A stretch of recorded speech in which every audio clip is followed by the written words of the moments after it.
Le succès laisse des indices, mais il n'y a que quelques privilégiés qui savent le voir de très loin. Alors aujourd'hui, je vais partager avec vous quelques-uns de ces secrets-là que j'ai eu à découvrir au cours de mes lectures des livres comme L'autoroute du millionnaire, Père riche Père pauvre, Le millionnaire de Mark Fisher et bien plus encore. Ce sont des secrets que ces millionnaires-là gardent pour eux. Et je vous jure que vous n'allez même pas en revenir. Le tout premier des secrets, c'est tout simplement le sacrifice. Comme on le dit souvent, on n'a rien sans rien. Pour obtenir quelque chose qu'on n'a jamais eu, il va falloir qu'on fasse quelque chose qu'on n'a jamais eu à faire. Le sacrifice, c'est la base de tout succès. Que ce soit le fait de travailler à des heures fortes, de sacrifier des soirées en porte ou des discussions inutiles entre amis, pour se concentrer sur son avenir, il est très important de le faire. Et peu de gens sont prêts à faire ce choix-là. Mais c'est là que tout se joue. Alors, moi, ma question pour toi aujourd'hui est que, as-tu déjà eu à faire ce genre de sacrifice? Ou encore, quel est ton plus grand sacrifice que tu es prêt à faire pour pouvoir atteindre l'objectif de cette année 2024? Le deuxième des secrets, c'est tout simplement la connaissance. Ceux qui réussissent savent et comprennent très bien que l'éducation ne s'arrête pas lorsque l'on quitte l'école, ni même lorsque l'on reçoit son diplôme. Non, l'un de là, ils passent leur temps à lire des livres, à écouter des podcasts, à écouter des livres audio, à suivre des formations ou encore à aller assister à des conférences.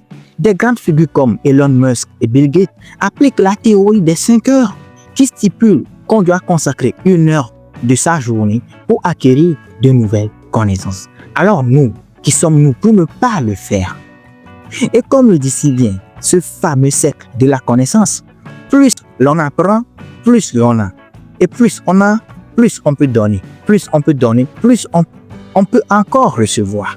Alors je vais terminer cette partie par cette citation de l'un de mes grands mentors, Jim Rohn, qui dit « Les gens agiraient mieux s'ils étaient mieux informés ». Ma question pour toi est que, es-tu mieux informé ou es-tu prêt à être mieux informé? Si tel est le cas, je t'invite à cliquer sur la toute première ligne en description de cette vidéo pour rejoindre ma formation, l'éducation financière pour tous, dans laquelle je te partage nombreux de ces petits secrets et mon expérience personnelle par rapport à l'argent, de sorte à ce que nous ayons une éducation financière de base solide pour construire un avenir financier à nous et à nos enfants. Le troisième des secrets, c'est tout simplement la mentalité gagnant-gagnant. L'esprit gagnant-gagnant, c'est d'abord donner avant de recevoir. Que ce soit en affaires ou dans la vie, c'est la règle d'or. Donner avant de recevoir. Même dans la série Blacklist, vous allez voir l'acteur célèbre principal, Raymond Reddington, qui utilise cette technique de réciprocité pour avoir tout ce qu'il désire dans la vie. Alors, nous voilà arrivés à la fin de notre épisode. Mais gardez ceci en tête.